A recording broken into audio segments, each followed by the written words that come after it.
Bonjour, je m'appelle Benjamin Navet et je suis supporter du Paris Saint-Germain.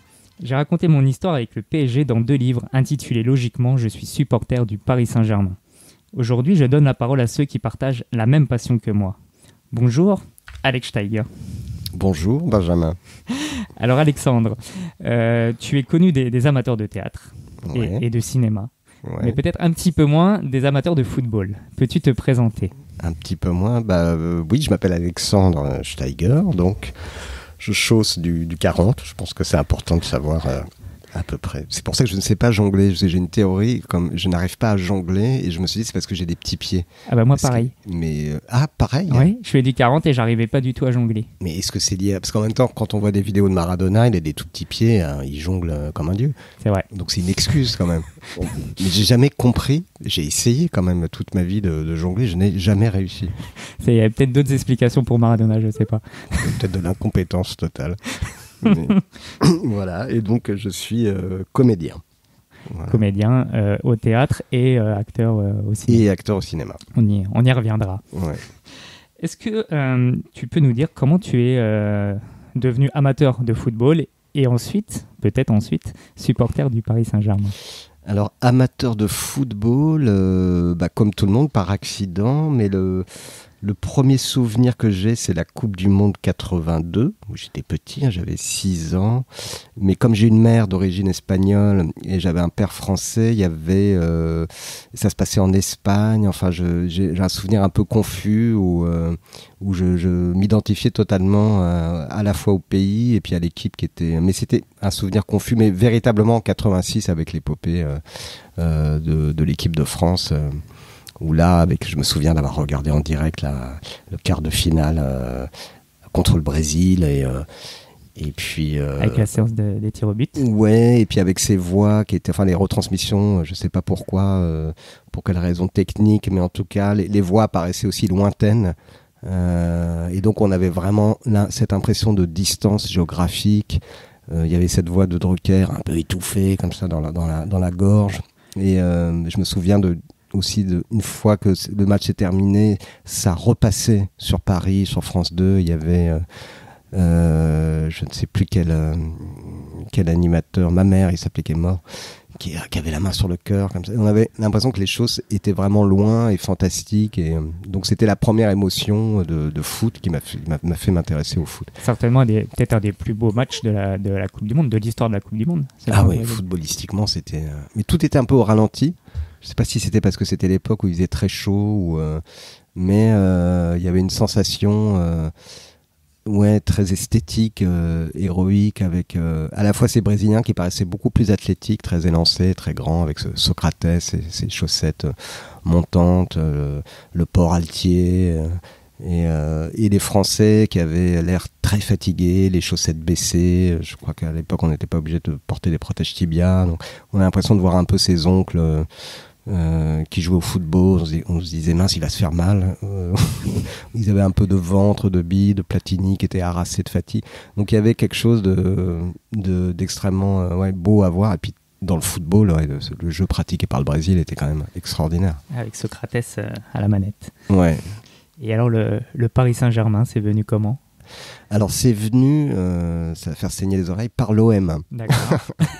C'est un moyen comme un autre. C'est un moyen comme un autre. C'est quand même fou, parce que je m'intéressais pas du tout au championnat. Je savais que ça existait, mais j'étais un peu, comme tout le monde, je suivais l'équipe de France jusqu'à assez longtemps, jusqu'à la fin des années 80. Mais j'ai commencé à m'y intéresser au foot, en tout cas à m'intéresser au club de foot via l'OM. Ah ouais, c'est dur à dire, mais c'est comme ça. Avec cette équipe de Papin, Waddle, Pelé, tout ça. Et donc j'ai commencé, je me souviens, avec cette demi-finale contre Benfica. Donc ça m'avait évidemment énormément fasciné. Avec la main de Vata. La main de Vata, l'injustice, et puis j'adorais Waddle, j'adorais ce joueur.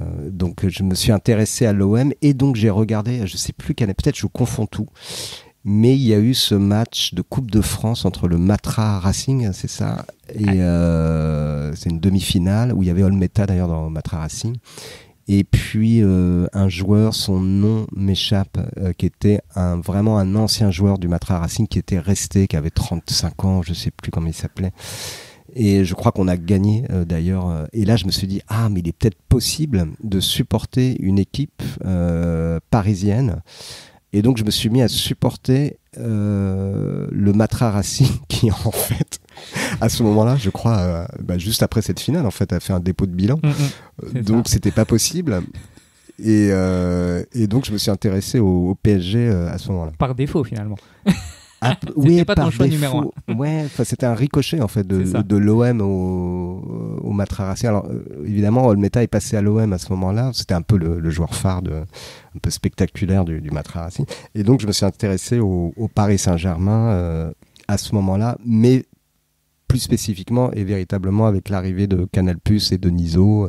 Donc les débuts des années 90. Des années 90. Et c'est qu'ensuite, je me suis intéressé rétrospectivement à l'histoire, et là je me suis dit, mince, j'ai raté toute la période Echter, Borelli, tout ça. Les années 80 qui étaient pas si mal du côté du Paris Saint-Germain. Oui, Suzic, tout ça, j'ai raté tout ça, Daleb. Et Luis Fernandez qui finalement a joué pour les deux clubs, le PSG et le Matra. Et le Matra, ouais. Et ça, je regrette parce que c'est pareil, il y avait un romantisme fou même dans les maillots, dans les silhouettes.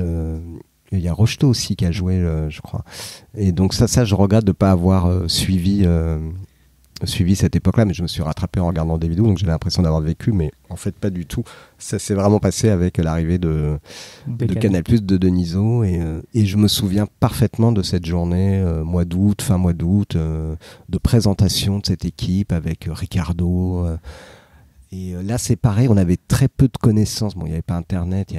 Donc, en fait, de ce que c'était le football étranger, d'où venaient les joueurs. Mais on avait l'impression comme ça. Et j'avais focalisé sur Ricardo parce qu'on nous le présentait, mais je ne le connaissais pas comme étant un immense joueur venant du Brésil, qui plus est. Et donc, pour moi, il y avait une sorte de miroir, d'effet miroir avec Carlos Moser à l'OM. Et je me suis dit, on va avoir notre OM à nous. Valdo, on nous le présentait aussi, mais personne n'avait vu des matchs de Valdo. En fait, on croyait sur parole. Qui joue au Portugal. Qui joue au Portugal. On vous dit, le type est génial, donc on y croit. On se dit, mais c'est qui ? C'est Pelé. Donc il y avait un effet d'annonce. Je me souviens de cette soirée-là d'août avec ce premier match et puis la présentation des joueurs. Donc là, tu es au Parc des Princes ? Alors pas du tout, non. Parce que à ce moment-là, je suis pas au Parc des Princes et que c'est mon côté très geek. Mais je pense qu'on peut être supporter sans être... j'y suis allé quand même, mais qu'on peut être supporter, et d'ailleurs c'est très mental, je pense, pour moi en tout cas, le fait d'être supporter est très mental. C'est des spéculations, c'est des feuilletons, c'est y penser tous les jours, c'est imaginer des choses. Et comme c'était à une époque où il n'y avait pas Internet, où il y avait le journal de l'équipe, mais je me l'achetais pas adolescent. En fait, tout se jouait dans la tête et dans le fantasme et dans l'idée qu'on avait. On voyait pas forcément les matchs non plus, si on n'avait pas Canal. Donc j'écoutais la radio, il y avait Sacomano, donc on s'imaginait les actions, on s'imaginait les matchs. Et même, je pense que je m'inventais des matchs aussi qui n'existaient pas quand il n'y avait pas le jour de match, avec une feuille de papier et des joueurs où je jouais au dé ou des choses comme ça. Et je faisais un mini championnat et des transferts et le championnat parallèle d'Alexandre Steiger. Ouais. Et que je pense que ça passe, le fait d'être supporter, par énormément de fantasmes et d'imaginer les choses, en tout cas de les spéculer. Il peut pas y avoir ça, c'est comme la foi en fait. Si on voyait Dieu demain qui se baladait dans les rues de Villejuif, parce que j'habite à Villejuif, peut-être qu'on se mettrait à moins y croire, mais le fait de ne pas le voir va déclencher la foi, puisqu'il faut évidemment y croire tout seul. Et donc ça s'est un peu déclenché dans un truc très fantasmagorique en fait. Alors, justement, les années donc Canal+ sont aussi des années fastes pour le Paris Saint-Germain, pas que dans les fantasmes, aussi sur le terrain. Je suis arrivé au bon moment. Voilà. J'ai attendu. Est-ce que tu te souviens quand même du premier match que tu as vu au Parc des Princes ? Absolument pas. Je sais plus du tout. Je me souviens de toute la présentation. C'est vrai. Je me souviens plus. Est-ce que c'était Nantes ou pas ? Non, je sais plus. Mais ça n'avait pas été un match foufou. Enfin, je m'attendais à à une démonstration de force, et ça avait été un match correct, solide, mais c'était l'apprentissage. Tu te souviens avec qui tu étais au stade, tout seul ou avec... Alors j'étais pas au stade, non, je l'avais regardé à la télé. D'accord. Ouais.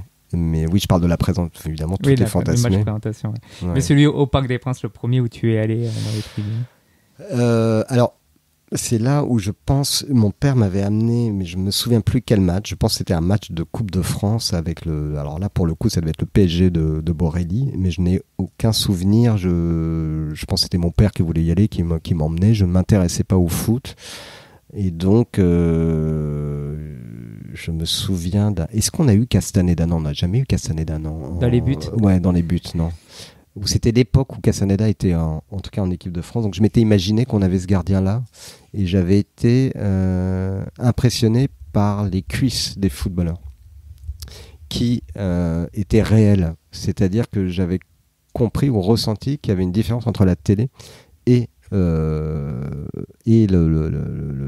la réalité, le vrai. Et j'étais assez impressionné par le physique des joueurs, en fait, par rapport au mien d'abord.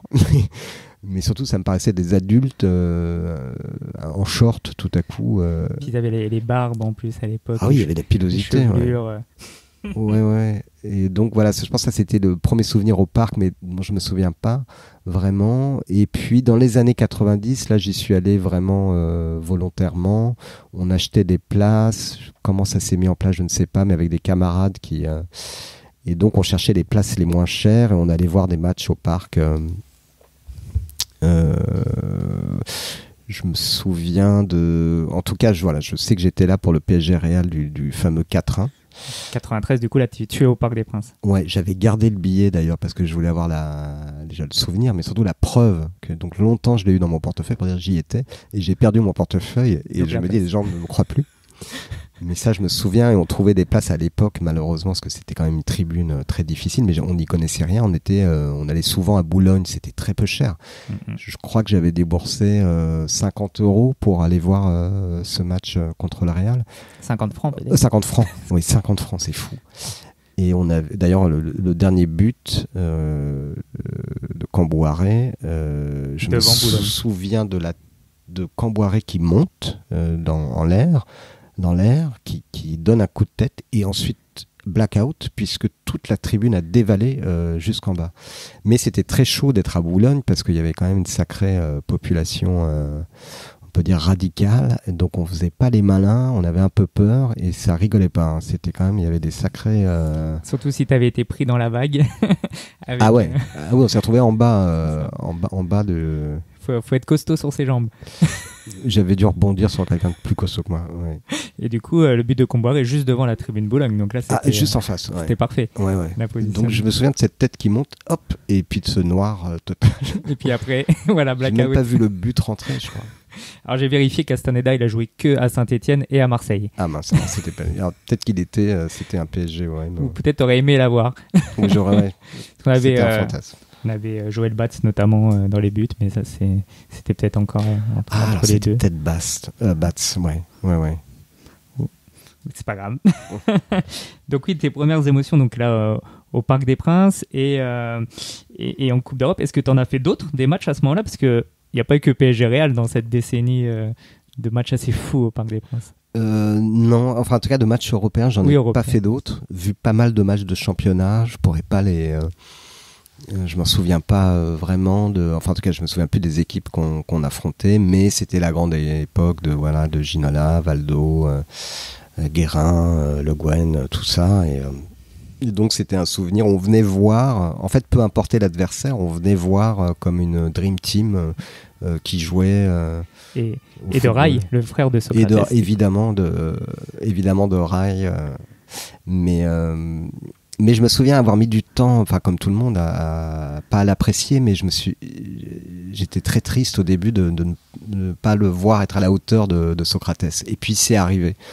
Et au bout d'un an et demi, je crois que ça a mis vraiment du temps. Il était perdu totalement. C'était une âme errante pendant 1 an et demi. Et on s'est dit ça prendra jamais.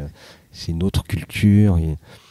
Mais il y avait une espèce de mélancolie chez lui qui s'est transformée en chose très lumineuse. La patience. Ouais, la patience, qui n'existe plus maintenant. Quelle est la définition que tu donnes au mot supporter? Qu'est-ce que c'est pour toi un supporter? Supporter, c'est... je pense que c'est considérer son équipe comme une famille, comme sa famille. Alors ça paraît un peu énorme, mais je sais pas, les joueurs sont un peu à la fois, enfin ils étaient un peu mes parents quand j'étais petit, mais maintenant c'est un peu mes enfants, où je me dis tiens lui il a telle place, ou c'est des cousins, ou c'est des gens à qui on pense tous les jours. Je pense que être supporter, c'est y penser tous les jours. Je pense qu'il n'y a pas une journée qui se passe sans que je pense au Paris Saint-Germain, où je me demande quelle tactique il faudrait faire, quel joueur faudrait acheter, quel dispositif. Voilà quoi, ça accompagne le quotidien. Très bien. Et alors justement, qu'est-ce que c'est le Paris Saint-Germain? Si on devait faire une définition du Paris Saint-Germain. Je sais pas du tout. Alors ça c'est une question. Ça représente simplement l'équipe de la ville dans laquelle on vit et dont on défend les couleurs. Alors ça paraît très très bête comme ça, très archaïque. Mais d'ailleurs les gens qui ne sont pas forcément fans de foot ne comprennent pas ça et pourtant le vivent quand il s'agit de regarder l'équipe de France, quand même ce sont des gens qui sont, je le comprends très bien, pas du tout portés sur la défense d'un pays, ou parce qu'il y a quelque chose de ridicule et d'un peu passé là-dedans. N'importe qui se prend au jeu de regarder l'équipe de France. Moi je me souviens de mes parents, ma mère qui ne suit pas forcément de football, qui hurlait lorsque Tigana rentrait dans la surface de réparation. Et donc c'est pareil pour un club, en fait c'est assez bête et archaïque et ça s'explique pas, mais c'est notre club donc on le défend. C'est pour ça que c'est comme une famille. C'est chauvin finalement, c'est le territoire. Oui, chauvin, mais parce qu'on défend les siens avant tout, c'est comme un instinct de survie. Oui, finalement effectivement c'est le rapport avec la famille, où on n'est pas forcément toujours d'accord avec elle, mais contre les autres, on va la défendre. Oui, il y aurait un truc suicidaire à vouloir défendre quelqu'un d'autre que soi d'abord, alors, à moins d'être un saint, et j'adorerais pouvoir l'être, mais non. Mais c'est une vraie question, cela dit, parce que je me souviens que dans les années un peu noires et obscures du Paris Saint-Germain, où il se passait pratiquement rien. Je parle de la période les années 2000. Colonie capitale, oui. C'est ça. J'avais rencontré sur un tournage un Italien, un technicien italien, qui m'avait dit, qui avait la pitié pour moi, et qui m'avait dit, si tu veux, tu peux supporter l'Inter de Milan. J'ai dit, mais comment ça? Il dit, mais c'est une équipe internationale, tu as le droit, ça a été... Et donc, il avait essayé de me soudoyer pour que je devienne supporter de l'Inter de Milan. Alors, j'avais réfléchi quand même. Je me suis dit, je pourrais supporter les deux. C'est-à-dire être parisien, mais comme une binationalité. Mais tout à coup, ça me paraissait incongru de défendre une autre ville que la mienne. Mais il n'a pas tout à fait tort non plus, parce que tout est devenu un peu international. Et aujourd'hui, c'est sûr que, voilà, le Paris Saint-Germain, c'est aussi maintenant un club... qui appartient au monde, qui appartient à des financiers, donc c'est difficile de s'identifier, je pense, aujourd'hui. Il y a peut-être de moins en moins de clubs finalement qui ont une vraie identité locale aujourd'hui. Ouais, à moins d'aller à l'Athletic Bilbao, voilà, mais c'est difficile on sait pas. Les joueurs ont d'ailleurs l'air d'être là un peu par hasard ou dans des plans de carrière plus qu'autre chose. Et alors justement, quelle est ta vision du Paris Saint-Germain d'aujourd'hui, du Paris Saint-Germain des Qataris? Il y a eu plusieurs périodes en fait, même si ça reste les mêmes décideurs, le même président et les mêmes investisseurs. Il y a quand même eu plusieurs périodes à l'intérieur des Qataris. Il y a quand même eu ce début assez en fanfare, un peu foufou. Moi j'aimais bien parce qu'en même temps on achetait des grands joueurs, donc il y avait évidemment ce côté un peu détestable de foot business qui a tout de suite été décrié, mais quand même, je sais pas, Ibrahimovic c'était quand même tout à fait fou. Enfin, ça ressemblait un peu à une folie des années 80, un peu comme quand Marseille voulait acheter Maradona. Enfin, j'aimais bien. Il y avait Lavezzi, il y avait une sorte de comment dire, de plan non rationnel et un peu gigantesque, mais pas forcément dans l'aspect financier, mais dans l'aspect spectaculaire, qui était assez drôle, je trouve. Donc il y a eu cette première période-là, une deuxième période où on a essayé d'allier un peu plus les deux, avec la fin d'Ibrahimovic, Cavani qui a pris le dessus, on a mis en place et puis une période un peu plus aiguisée avec Mbappé. Et puis là, on part sur une espèce d'entre-deux. Je ne sais pas très bien cette année à quoi ça ressemble en fait, parce qu'on est entre le grand capitalisme et l'absence totale de spectaculaire aussi. Et je pense que ça manque un peu de grandes figures, ce qui ne veut pas dire de joueurs qui coûtent très cher ou de stars, c'est pas ça, mais d'identification possible du supporter à quelqu'un qui pourrait l'incarner. Il y a eu des grandes figures qui n'ont pas forcément coûté très cher au PSG, mais auxquelles on était attachés. Il y a eu des personnalités. Je sais pas, je pense comme ça à Daniel Bravo, parce que je l'ai croisé dans le métro il y a pas longtemps par hasard. D'accord. Mais voilà, il y a eu et là, ça manque un peu de ça, de joueurs qui sortent un peu du lot, qui ont une personnalité, une excentricité. C'est devenu assez policé. C'est vrai que là, il y a eu un basculement cette saison au niveau. On arrête la politique des stars. Mais ça, c'est pas mal d'arrêter avec l'argent à tout va, où on a vu avec Neymar les limites que ça avait. Mais ça n'empêche pas aussi de trouver des joueurs qui ont quelque chose en plus, ou qui ont une personnalité, qui peuvent un peu penser différemment, ou être un peu excentriques, ou voilà, peut-être c'était plus l'apanage des années 90, 80, je sais pas, mais là c'est un peu, voilà, on a l'impression que les joueurs ont compris le système, comment ça marchait, les médias, qu'ils ont tous des conseillers autour d'eux, donc ça manque un peu d'authenticité. Si tu étais Nasser El Khelaïfi, si tu étais président du Paris Saint-Germain, quelle décision tu prendrais? Je m'auto-virerais. Non, je plaisante. Mais mais je pense que j'essaierais, oui, de trouver ces joueurs Il y a Marquinhos quand même, je suis un peu dur parce qu'il y a quand même évidemment des personnalités attachantes mais de moins en moins. D'ailleurs, lui, il reste un peu comme un pilier. Mais j'essaierai de trouver à chaque rang, défense, milieu, attaquant, des personnalités comme il y a pu en avoir. Ou je pense à Cavani aussi, qui a vraiment quelque chose de très attachant, très touchant, très amoureux du club. Même Angel Di Maria, il y avait. Et je pense qu'il y a un côté affectif, j'irais dans l'affectif aussi. Mais peut-être parce que justement, j'ai commencé à suivre le PSG au moment où il y avait cette équipe dans les années 90, sous Denisot, et qu'il y avait Ginola, le flamboyant, chacun avait son poste, il y avait Guérin, on avait l'impression qu'il y avait une famille comme ça, avec des gens moins talentueux que d'autres, mais chacun était important et constitué comme ça, un peu comme une petite armée, où il y avait des archers, des cavaliers, et c'est un peu ça qui manque aujourd'hui.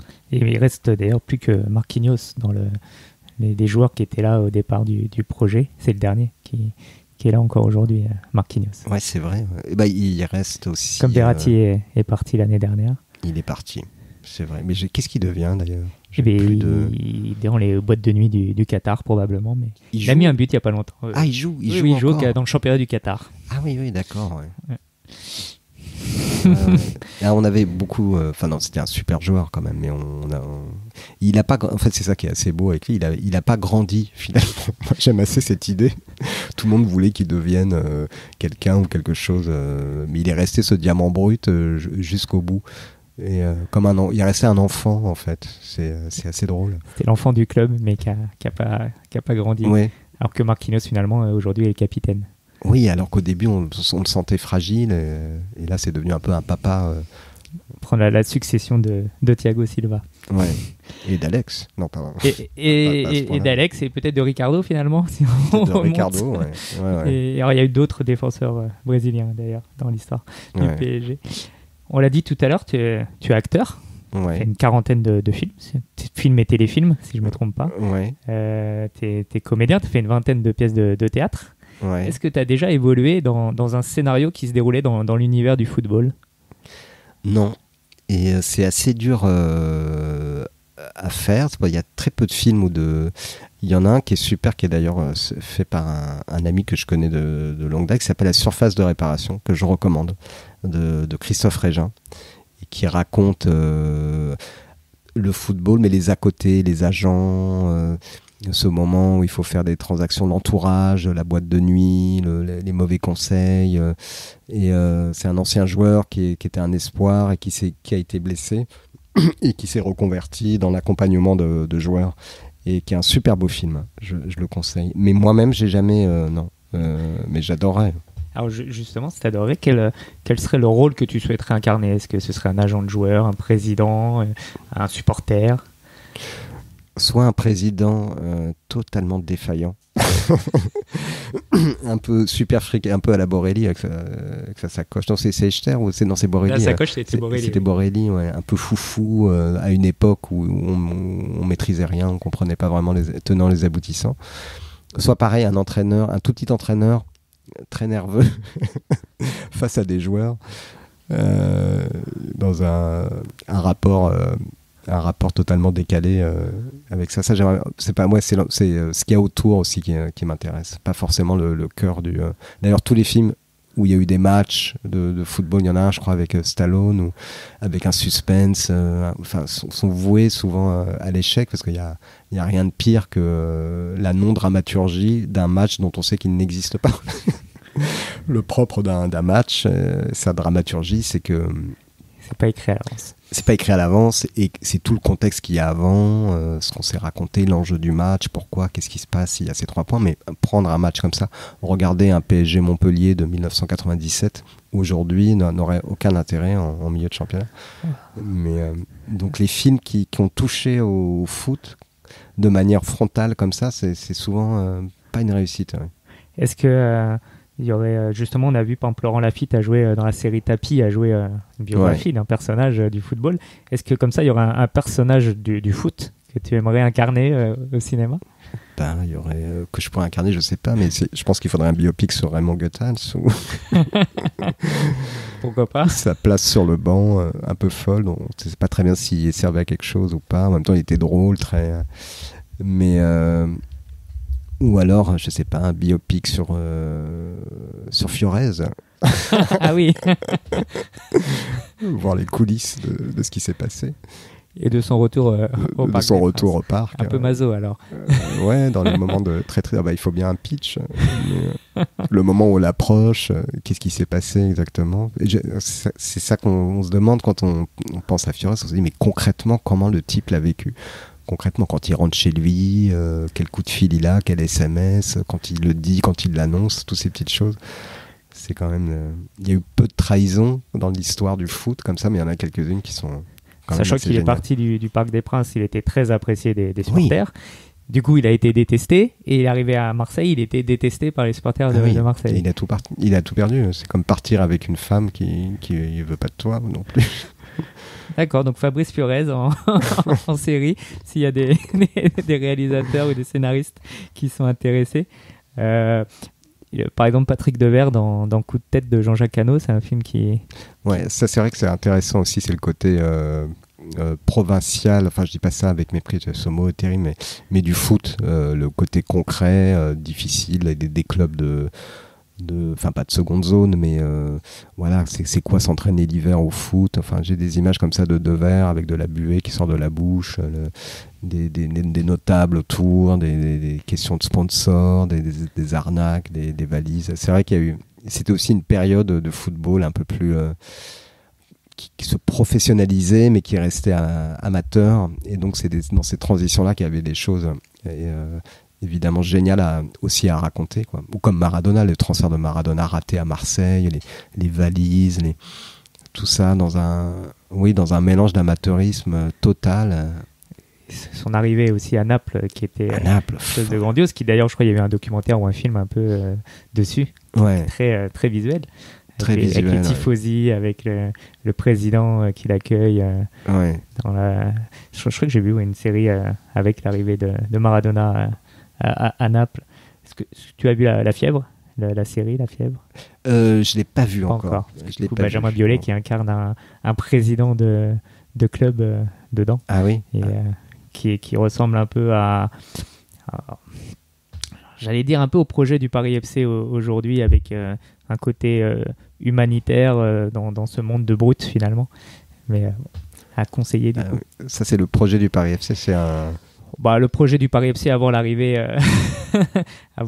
de la famille Arnaud, mais qui aujourd'hui pour aller voir les matchs au stade Charletti, les places sont gratuites. Et, oui, c'est pas loin de chez moi. Ouais, tu peux. Je vais changer de club. Tu peux y aller. Oh là là. Le mauvais supporter. Comment tu vois le Paris Saint-Germain dans 20 ans? Dans 20 ans, je sais pas si, j'espère qu'il existera encore, mais on a un peu peur, comme pour tous les clubs, que chaque club et que le PSG soit dépendant, en tout cas son existence soit dépendante ou pas de la présence d'investisseurs. C'est ça que je trouve compliqué aujourd'hui, c'est que on a remis les clés d'un club, c'est valable pour tous les clubs, à une situation donnée financière, et les fondations ne sont pas établies sur d'autres choses. Donc on a peur, si ce socle-là s'en va et que des investisseurs vont voir un autre club ou même un autre championnat, parce que le championnat français serait plus intéressant, à ce moment-là, il n'y aurait plus de grands joueurs, plus d'équipes. Et en même temps, c'est terrible de dire ça, parce que ça voudrait dire qu'il faut de l'argent pour avoir une grande équipe. Mais ça a à peu près toujours été le cas, même quand c'était... je parlais de l'OM dans les années 80, mais quand on critique Paris et qu'on dit oui, alors vraiment, c'était vraiment un club de milliardaires, mais à l'époque, l'équivalent était la même chose pour l'OM. C'est juste que les prix étaient moins chers, mais c'était quelqu'un qui arrivait avec de l'argent et on pouvait se payer des joueurs ou pas. Et le calcio s'est effondré aussi parce qu'il n'y avait plus d'argent. Donc ça pourrait devenir le PSG, la Lazio de Rome, ou je sais pas, un club qui végète en Ligue 1. On a vu ça avec le calcio, des grands clubs qui ont disparu. Le Milan AC garde quand même un peu quelque chose, mais par rapport à ce que c'était avant, même l'Inter de Milan, tout ça, c'est quand même des clubs qui sont beaucoup moins aux avant-postes. Donc dans 20 ans, ça peut... je pense que les Qataris peuvent quitter ce beau joyau. Ah oui, je pense que oui, c'est sûr. C'est sûr. Parce que la Tour Eiffel, ça les intéresse, mais est-ce qu'ils sont affectivement... attachés à Paris? Je pense pas plus qu'à une autre ville, ou c'est pas, demain ils peuvent acheter Wolverhampton et en faire un immense club. Mais il n'y a pas la Tour Eiffel. Mais il n'y a pas la Tour Eiffel. C'est vrai que c'est moins vendeur. Mais peut-être ça qui nous sauvera, c'est la Tour Eiffel. Mais on a bien vu, mais il y a des clubs ont disparu, on mis la clé sous la porte, on parle du Matra Racing, tout ça. Bon, PSG est plus solide quand même, mais voilà, après pourquoi pas aussi avoir un club qu'on supporte, qui est plus aux avant-postes. Ça a été aussi longtemps le cas dans les années 2000, où on n'était plus vraiment, on peut dire, un gros club européen. Et je pense qu'être supporter aussi, c'est quand même surtout et avant tout être là dans les mauvais moments, dans les moments les plus compliqués, ce que savent très très bien faire les Anglais. Mm-hmm. On a même l'impression que les supporters de Manchester City étaient plus supporters de Manchester City quand c'était une équipe catastrophique. C'est un peu le débat des fois entre les supporters du PSG qui disent ce que vous préférez justement à l'époque des années 2000 où il y avait peut-être plus d'ambiance mais moins de résultats, au PSG aujourd'hui flamboyant, où on est quasiment sûr de gagner, en tout cas en France, mais avec des beaux joueurs. Non, il y a quand même un ennui assez mortel pendant... Pas un ennui, mais c'est pareil. Alors du coup, moi, je fantasmais assez, comme je m'ennuyais, parce que le PSG, à cette époque, dans les années 2000, était quand même... la période colonie capitale c'était quand même difficile de les suivre. Je fantasmais les joueurs plus forts qu'ils ne l'étaient. Je me souviens, il y avait une arrivée de 2 Brésiliens, Sousa et Everton. Pendant un hiver, on nous avait présentés comme des cracks. Et donc là, tout de suite, l'esprit se met en route. On imagine des gens, des Brésiliens incroyables qui vont faire des dribbles. Et pas du tout. Je sais pas d'où sont venus ces 2 joueurs. Qui les a amenés? Mais c'était un flop total. A priori, c'est Valdo qui les avait conseillés à Alain Roche, qui était le directeur sportif à l'époque. Ah oui. Mais a priori, ils avaient acheté, en dernière minute du mercato, ils avaient acheté Sousa, qui était a priori un bon joueur au Brésil, mais qui arrivait, comme on l'a dit pour Rai, au mois de décembre, donc avec des très difficiles de s'adapter comme ça en un mois. Et comme il restait un peu d'argent dans l'enveloppe, on leur a dit un petit Brésilien là qui est pas mauvais, qui s'appelle Everton, est-ce que vous pouvez avoir les 2 pour pas cher? Du coup, ça serait comme ça qu'aurait été montée l'opération. Ah oui, c'est comme dans un film, on dit si tu prends cet acteur qui est bankable, tu peux prendre l'autre qui est... D'accord. Mais on leur a pas laissé. Alors Everton, je suis pas sûr qu'il avait le niveau, mais Sousa, je pense, était meilleur. On lui a pas non plus laissé le temps de s'adapter, comme on disait tout à l'heure avec Rai. Si on devait juger ses premiers matchs, il n'aurait pas eu la carrière. Mais quelque chose me dit que Sousa était moins fort que Rai et que Valdo. Je sais pas pourquoi. C'est possible. Il a moins marqué. Mais il y a eu toute une série de joueurs comme ça. Moi, j'adorais, je regardais, je faisais la liste des joueurs qui disparaissaient, qui apparaissaient. Kezman, qui est devenu fou, tout à coup, a jeté son maillot, alors qu'au début, il venait avec plein d'envie, de désir. En même temps, c'est pas de sa faute, on l'utilisait pas, il servait plus à rien, mais tout à coup, il y avait chaque année comme ça des joueurs où on disait ils vont sauver le Paris, et ça n'arrivait absolument jamais. C'était à chaque fois des catastrophes qui s'empilaient, avec des joueurs talentueux d'ailleurs ou pas, mais ça ne prenait jamais plus. Et là, c'était vraiment un voyage, un tunnel quand même assez désespérant. Donc on était content quand même que tout à coup tout ça change. Mais effectivement, un peu honteux d'origine des fonds, de ce que ça veut dire derrière, de ce côté. Mais je dirais que c'est le football en général qui a basculé là-dedans et que malheureusement, on ne peut pas suivre, on ne peut pas devenir un grand club aujourd'hui sans avoir un investissement massif. Mais ce qui pose la question aussi, pour tous les sports, de savoir à partir de quel moment un sport devient moins intéressant, en tout cas d'un point de vue émotif et affectif, quand il est trop sujet à des questions d'argent, de financement. J'ai l'impression que là, on a atteint un stade, et j'espère que ça va revenir comme je sais pas, l'immobilier, ça va revenir à quelque chose d'un peu plus normal et humain, parce qu'on perd aussi beaucoup là-dedans. On aurait aimé un PSG des années 2000, mais qui aurait eu sa chance et qui réussirait. Si tu devais me citer un président du Paris Saint-Germain, alors on a beaucoup parlé de cette fonction de président depuis le début, mais si tu devais m'en citer un, et pourquoi, dans l'histoire du PSG?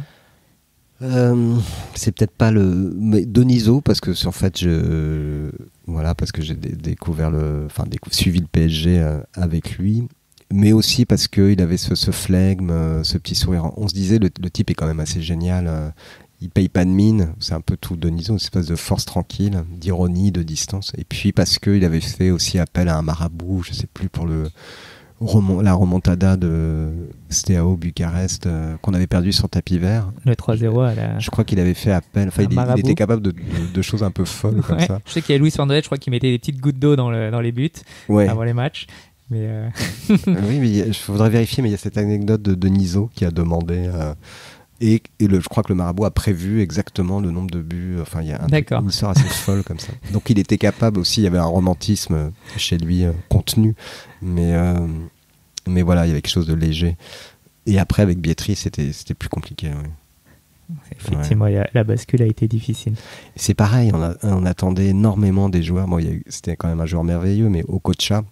Et il y a ce premier match qu'il fait en août 97 ou 90, 98 contre Bordeaux. Il plante un but en lucarne des 25 mètres. Enfin, quelque chose. Et là, on se dit, ça y est, on tient notre Maradona. Et puis non, ça devient une déception aussi. Il y a eu un cumul comme ça de... C'est un peu l'histoire du PSG sur beaucoup de joueurs. Ça se répète souvent, en tout cas. Avec des joueurs super, hein. Des Maurice qui étaient là aussi. Tu compares Florian Maurice à Jojo Okocha? Je compare dans les promesses. C'est pas non tenu, mais ça n'a pas eu lieu. Il y a Franck Gava, je crois, qui a joué. Qui est resté aussi. 1 an. Lui, il a bien joué, mais il est resté un problème de pied, c'est ça. Il a un pied qui s'est, je sais pas fossilisé, je veux dire n'importe quoi. Je suis nul en médecine, mais il a dû arrêter de l'arthrite ou de l'arthrite. Mais oui, il a dû s'arrêter. Pareil. Alors il était censé être le nouveau passeur. Et non plus. Ça. Les deux prodiges de Lyon, Florian Maurice et Franck Gava, qu'on avait recruté à l'OM. Ouais. Si tu devais me citer un entraîneur du Paris Saint-Germain. C'est difficile ça aussi. Arthur Georges pour les moustaches, pour son retour. Et Fernandez pour les sucettes, mais les gestes. Non, Fernandez, il avait quelque chose quand même de charismatique. avec son imperméable, la cravate, la clope ou la sucette, et en même temps très agaçant, parce qu'on sentait qu'il prenait une place un peu folle, mais c'était un enfant du... oui, la danse. C'était quand même un enfant du club déjà, et puis on sentait qu'il était passionné, et puis sa relation avec Ronaldinho aussi un peu folle, passionnelle. Et il a amené le club aussi à gagner une coupe, la seule coupe d'Europe qu'on ait gagnée, donc quand même Fernandez. Ouais. Fernandez. Et du coup, il ça danse au Vélodrome avec sa sucette dans la main, et les supporters marseillais qui lui avaient jeté justement plein de sucettes. Il avait été obligé d'être escorté par la sécurité. Et choupa choups. C'est vrai, ouais. Parce qu'à l'époque, juste avant, les entraîneurs avaient encore le droit, avec Raymond Goethals, de fumer sur le banc de touche. Et comme à ce moment-là, ça a été interdit, il avait remplacé la cigarette par les sucettes. Je crois qu'il avait arrêté de fumer. Peut-être, mais je crois que ça correspond à peu près à cette période. Si tu devais me citer un joueur dans toute l'histoire du Paris Saint-Germain, ce serait lequel ? Rabesson Ratana ? Non, un truc très bizarre. Non, je plaisante. Alors, je le connais, si tu veux. On peut faire des présentations avec Eric, Rabesson Ratana. Très sympa. C'est joueur fidèle. Il y en a tellement. Il y en a vraiment tellement. Évidemment, Rai, ce serait attendu. Peut-être Guérin, justement, parce que... voilà, t'es pas le plus grand joueur, mais c'était avec sa gouaille parisienne, le poste qu'il tenait, c'est représentatif, je pense. Ce que tu disais tout à l'heure, les joueurs de devoir qu'on voit pas derrière les stars, mais qui sont indispensables. Ouais, qui incarnent. Enfin, on s'en souvient, quoi. Je m'en souviens. Je veux dire, Vincent Guérin. Parce que aussi, on peut s'identifier, parce qu'on peut se dire. Enfin, c'était quand même un très bon joueur, attention. Mais on peut se dire, oh là là, j'aurais pu être le Guérin comme je joue pas très bien. On avait l'impression qu'on était Guérin sur le terrain avec les autres stars. Donc ça permettait de s'identifier. Ouais, Valdo, impossible. Ginola, trop fort. Mais Guérin, on s'est dit, il y avait quelque chose d'humain, c'était pas trop extraterrestre, donc on pouvait s'identifier à lui. Et c'est lui qui égalise finalement contre le grand FC Barcelone en 80. Ah, mais c'est ça qui était fou. Il était capable de flamboyance à des moments. En quart de finale de Ligue des Champions, avec ce but justement, un tir finalement qui est pas très fort, pas très puissant, mais qui va pile poil dans le petit filet. Magnifique. Quand je t'ai présenté ce podcast, quand je t'ai proposé de le faire, tu m'as dit avec grand plaisir pour disserter sur Igor Janovski. C'est un joueur justement aussi dans la lignée des Vincent Guérin qu'on voit pas forcément, mais qui sont là et qui sont un peu mais qui a été très présent. Janovski, il a joué très longtemps, très fidèle, mais un peu comme Chantôme aussi. Il y a plein de joueurs comme ça, pivots de l'ombre. Mais après, je sais pas, c'est parce que je focalisais aussi sur ces trajectoires-là, sur les gens un peu qui n'étaient pas forcément dans la lumière. Et il y en a eu tellement à Paris de joueurs comme ça que j'aimais bien les suivre et savoir ce qu'ils devenaient ensuite, pourquoi, comment ils se retrouvent ici, pourquoi est-ce qu'il garde son poste et d'autres non. Ça m'interrogeait. Mais il y a eu plein de joueurs attachants comme ça, même qui sont pas restés très longtemps. Coé, je crois. Benoît Coé.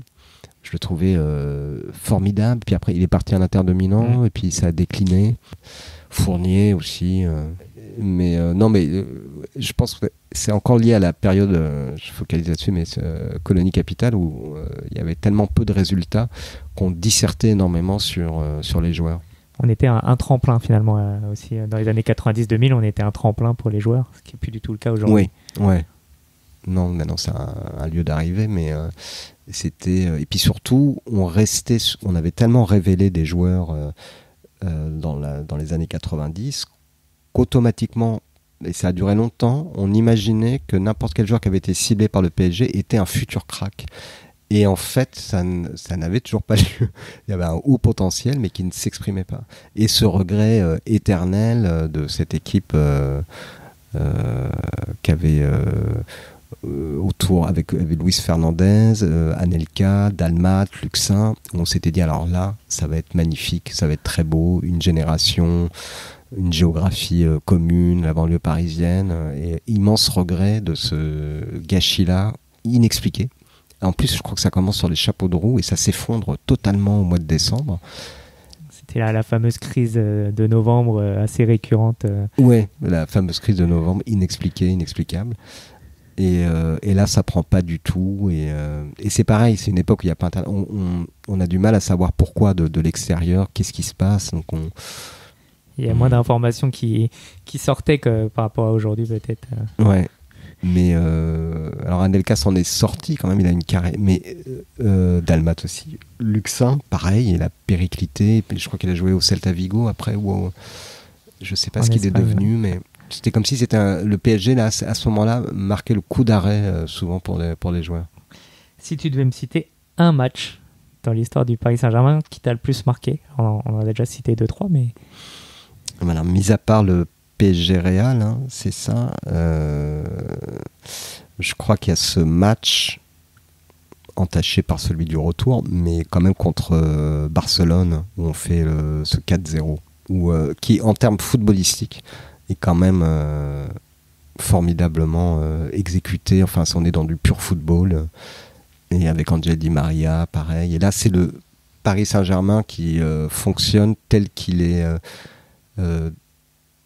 il est fait pour marcher, en fait. On sent qu'il a été programmé pour ça. C'est ça qu'on veut essayer de faire.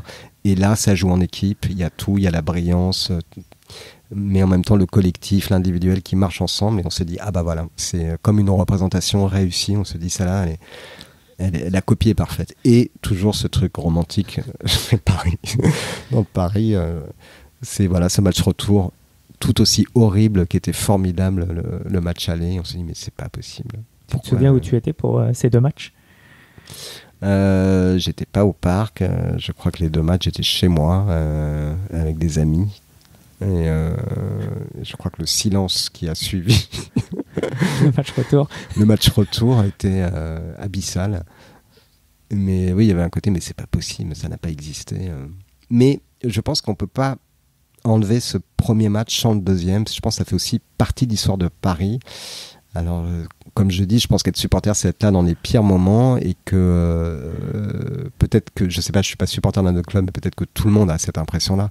Mais parce qu'on est parisien, j'ai l'impression aussi qu'il y a, avec Paris, lié à Paris, en même temps la brillance, l'esprit de compétition et de gagne, mais aussi de défaite, qui fait partie de l'empreinte de Paris, et qui la rend sympathique, aussi sympathique, cette équipe, que celle des années 80 avec Platini, etc. C'est-à-dire que je ne sais pas ce que ça donnerait un PSG qui gagnerait, en fait. Est-ce que finalement on rentrerait pas dans une ère où un peu footix, on se dirait, bon bah c'est un peu pareil quand une fois que l'équipe de France a gagné la Coupe du Monde 98, puis après a réédité, il y a quelque chose bizarrement qui est évidemment formidable, un aboutissement, et tout le monde le souhaitait, en rêvait, et c'est la liesse, etc. Mais on n'a jamais autant aimé une équipe que celle de Platini, de Giresse, et pour moi, supporter Paris, c'est toujours rêver qu'on gagnera une Coupe d'Europe. La question, c'est ça finalement, c'est qu'est-ce qui se passera après si on gagne pour la première fois la Ligue des Champions ? Je sais pas, ce sera un vide. Peut-être qu'on finira comme l'OM. Sans titre pendant 40 ans. Avec le regret d'une période 30 ans, un peu dorée. Mais ils n'ont jamais été aussi forts, l'OM, que quand ils ont voulu avoir cette Coupe d'Europe. Après, bon, il y a aussi les scandales qui ont fait que. Mais il faut une force de volonté, un investissement. C'est là où se montent les grandes équipes pour gagner un trophée. C'est à ce moment-là que ça se fait. Peut-être que quand ça a lieu, et c'est là aussi, il faut voir avec les Qataris, où ils n'ont pas été confrontés au succès, en fait. Au succès de la Ligue des Champions, parce de la Ligue des France, Champions. En France, oui. Tout. C'est presque trop facile, mais... Parce que finalement, c'est trop facile, et on l'oublie finalement que tous les ans, on gagne 1, 2, 3 titres. Mais ceux qu'on connu... Quand je dis on l'oublie, on n'en parle même pas. Mais ceux qui ont connu la période où on était presque content d'être 8e, quand même, ça reste appréciable. C'est là où on voit quand même l'évolution. Ouais. Si tu avais un mot de la fin à adresser à qui tu veux, par rapport au Paris Saint-Germain, bien sûr, mais... Paris est magique. Non, j'espère qu'on gardera le Parc des Princes tel qu'il est, avec sa géographie un peu folle sur le périphérique. Et avant même d'aller au parc, quand j'étais petit, évidemment, je passais sous le périphérique en voiture avec mes parents. Et on voyait cet édifice qui m'avait toujours paru, même qu'il devait être neuf à l'époque, puisque c'était dans les années 80, vieillissant. Et c'est avec ce truc de béton un peu austère, qui craquelle avec des taches. Et bizarrement, il tient mieux. Je parle en termes de mode ou d'esthétique ou je sais pas, que par exemple le Stade de France. Je le trouve bien situé.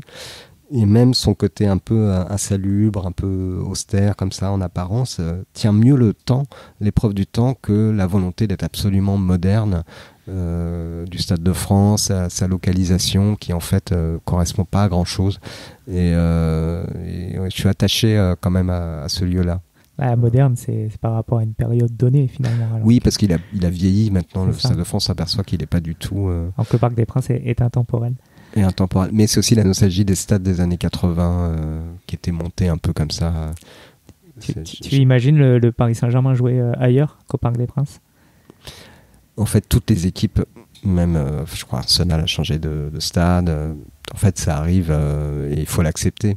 Mais moi, j'ai très peur de la géolocalisation. C'est-à-dire qu'en Angleterre, ils réfléchissent quand même à cette chose-là. Et puis, il y a des stades dans tous les quartiers. Enfin, c'est fou.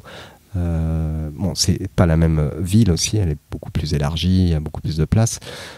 Mais si construisent un stade comme on construit un aéroport, ou parce que en fait c'est vraiment super sur la bretelle d'autoroute là, parce qu'il y a un champ de betteraves qu'on va pouvoir massacrer, faire un parking, et puis en fait ça correspond à rien au niveau du quartier.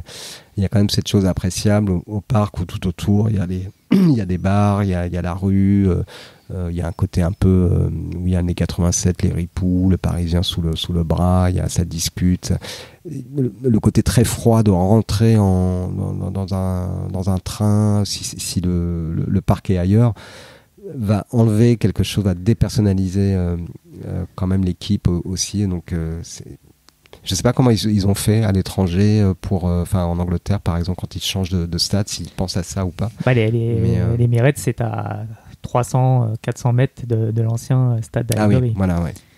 Donc, effectivement, et là ils ont gardé la géolocalisation. Ouais, parce que déjà qu'on n'a pas beaucoup d'équipes à Paris, si en plus ça devient très loin de la capitale, je pense qu'il faut quand même que ce soit au cœur d'une ville.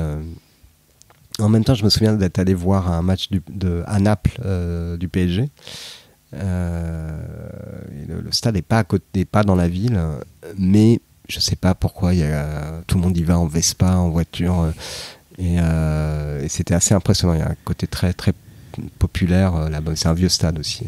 Mais il n'y a qu'une équipe, et effectivement là, il est pas très loin. Après, les transports en commun sont pas terribles. Là, ouais, c'est pas terrible. Ouais. Il est pas si loin que ça, mais bon, effectivement, il est pas dans le centre-ville comme. Ouais. Tu y étais dernièrement ou dans les années 90 Non, ça devait être en 2014, au match de préparation. J'étais en vacances là-bas, et puis j'étais avec mon ami, et puis elle avait jamais vu de match, et donc je lui dis tiens, viens, on va voir un match, ce qui m'arrangeait énormément. Mais j'étais sûr que ce serait un spectacle là-bas. Je faisais super gaffe parce que quand même les supporters de Naples sont on a gagné ce match. Je crois qu'il y a une blessure de Thiago Silva d'ailleurs. Quand on a marqué, j'ai pas pu réprimer une réaction, et j'ai vu tous les yeux braqués. J'étais avec les supporters. Et ils rigolaient pas du tout. C'est un match amical, mais je me suis dit on va se faire vraiment tout. Parce on les avait joués en Ligue des Champions aussi. Oui, ouais, après, comme ça. Ouais. Très bien. Merci Alexandre Steiger. Merci beaucoup. Vous venez d'écouter Je suis supporter du Paris Saint-Germain, le podcast. Je vous donne rendez-vous la semaine prochaine pour partir à la rencontre d'un nouveau supporter.